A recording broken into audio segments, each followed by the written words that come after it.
DNA strand, like me, is a blueprint for building a living thing. And sometimes animals that went extinct millions of years ago left their blueprints behind for us to find. We just had to know where to look. Life finds a way.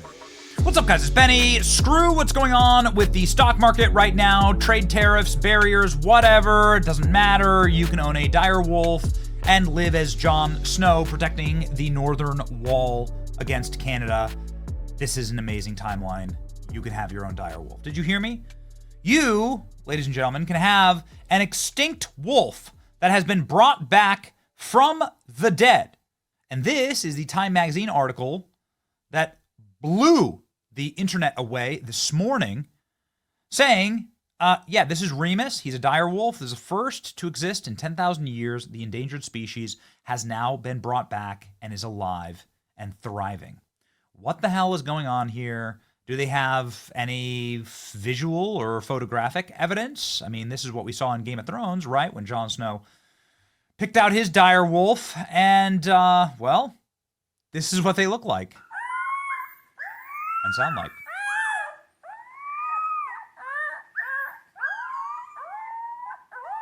Kind of cute. And if art doesn't imitate life enough already, kind of just like looks actually like the same wolf that Jon Snow had in Game of Thrones. Okay, what is a direwolf? It is not actually a creation from Winds of Winter. It is an actual real thing. A direwolf is a breed of canine that went extinct, scientists say, about 10,000 years ago. There are remains of these wolves all over North America. There's lots of them.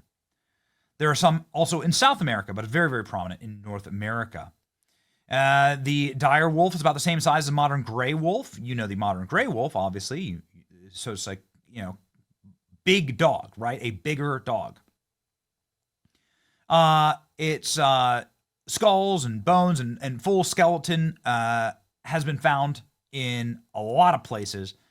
It feasted on horses and sloths and mastodons and bison. They say that there was some type of major extinction event that took away its food source, and then the direwolf died off.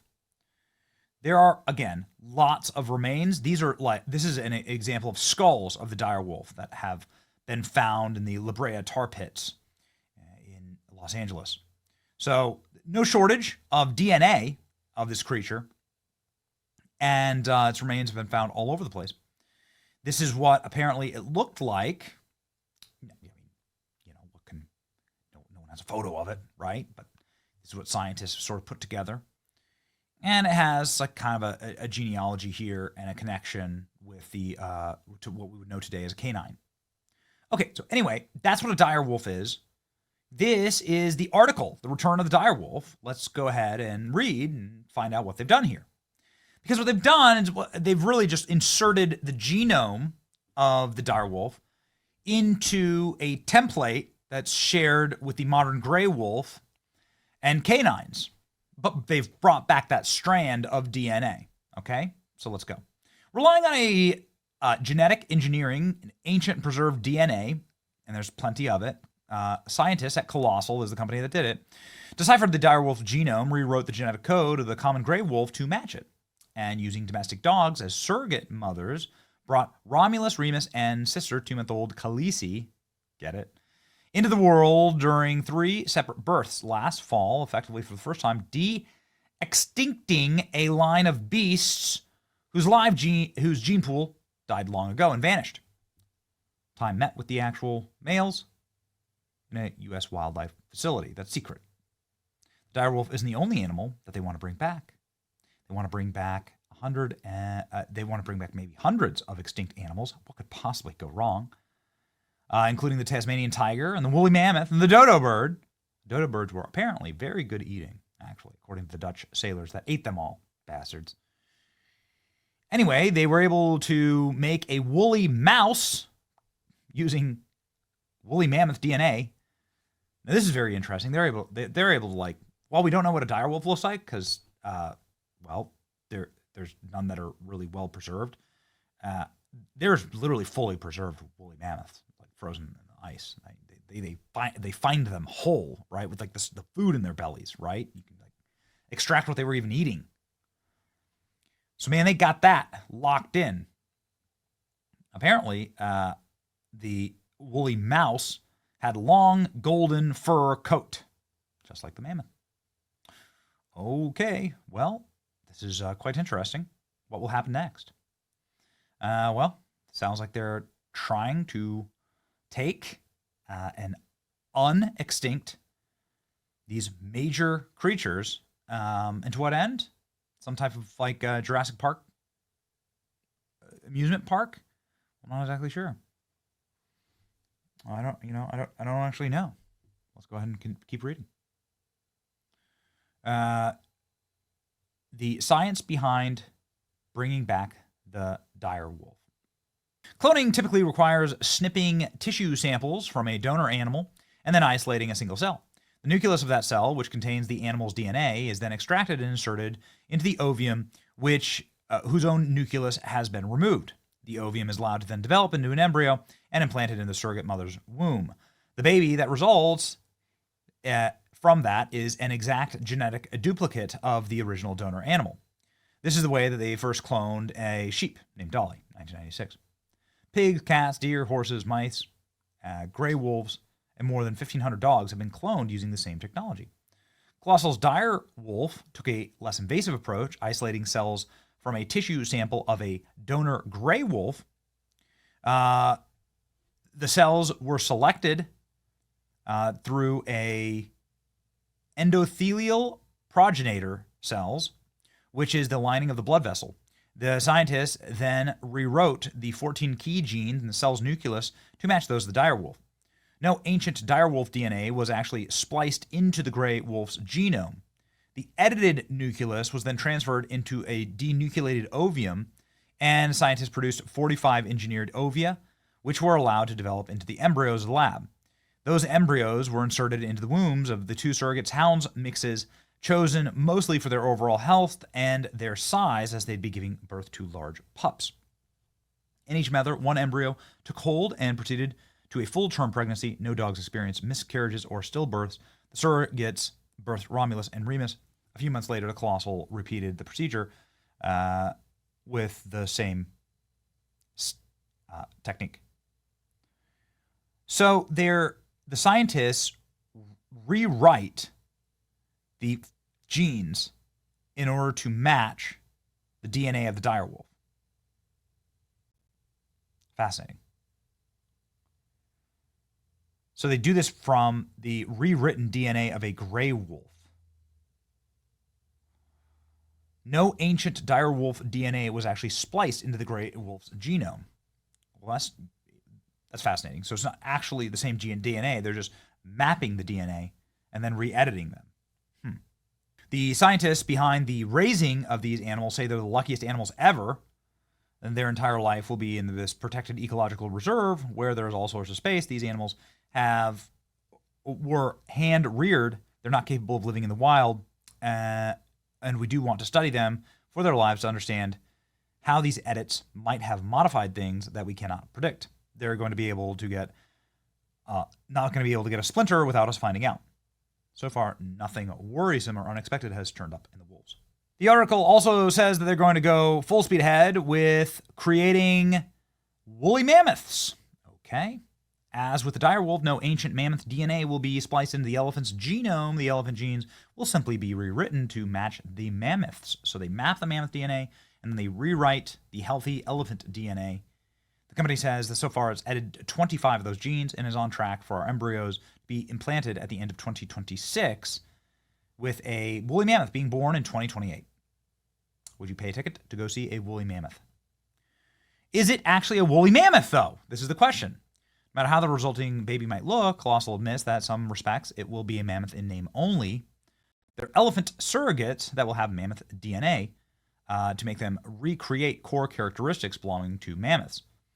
That might be a distinction without a difference. If it looks like a mammoth and behaves like a mammoth, and if given the opportunity to breed with another engineered elephant with mammoth mimicking DNA produces a baby mammoth, it's hard to say the species has been brought back from the dead.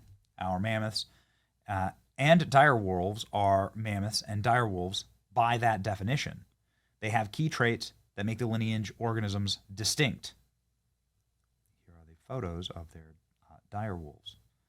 Looks very much like, well, wolves that you see today. So there you go. What do you think about that? I mean, I think you're obviously treading on some very interesting ground here, but also playing God. Meet Romulus and Remus, the first animals ever resurrected from extinction. The direwolf, lost to history over 10,000 years ago, has returned. DNA extracted. They were brought back using ancient DNA extracted from fossilized remains. Well, I mean, it does have a lot of Jurassic Park vibes.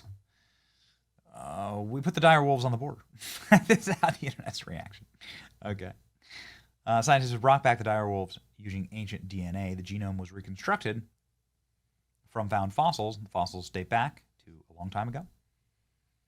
This moment marks not only a milestone for us as a company, but also a leap forward in science, conservation, humanity. From the beginning of our goal has been clear to revolutionize history by being the first company to use this technology to successfully for the de-extinction of previously lost species. So, what's going on with this? I mean, is it actually bringing back a lost species, or are you just messing around with existing DNA? And this is what some people like. For instance, this, they got community noted here, right? Remus and his kin are not direwolves; they're genetically engineered gray wolves. This means that while they have the defining features of direwolves, most of their genome is just a modern gray wolf rather than a complete direwolf. So are they really bringing things back? I mean, this would be like, right, so it's like the Jurassic Park model is we're just using the dinosaur DNA. And then you're splicing it in with this and that, but like we're just using dinosaur DNA. So what is it? I guess in Jurassic Park, like especially in the later ones, they mix the DNA, with other creatures and things like that, and make these, unholy abominations. But in theory, obviously, would you pay a ticket to go to Jurassic Park? Of course you would. Will people pay to go see direwolves? Of course they will. Romulus and Remus aren't true direwolves. They're genetically engineered modern wolves with 20 genes edited to mimic direwolf traits. Due to current scientific limits, we can't fully recreate extinct species or replicate their DNA with complete accuracy yet. Well, I guess everyone's saying this is the first step. Okay. We literally got actual direwolves before we got Winds of Winter. The genetic startup Colossal has recreated a direwolf, which went extinct 12,000 years ago. There you go. You can see them. There they are, fully grown, running around. Very pretty animals. Trump just saved the direwolves. American biotech company clones direwolves while Trump reinvents the global economy in the same week. Trump kind of looks like the direwolf. Does he not? Look at that. Got the same eyes, right? Democrats, when they find out that Trump resurrected direwolves. I like that. Oh, wow. 2 newly born direwolves brought back on the extinction of genetic engineering seated on the Iron Throne. George R. R. Martin serves as a colossal cultural advisor and investor. Goodness gracious. Okay, got it. Look at that. There they are. Well, they know marketing, that's for sure. After reading this article, they aren't de-extincting direwolves. They're genetically modifying gray wolves to phenotypically resemble what they think a direwolf looked like. This is not a direwolf. I mean, that's what I think a lot of people are saying, right? How it feels hearing the sound of a direwolf pup howling. I mean, it is a great sound. Direwolf comes back before we get Winds of Winter.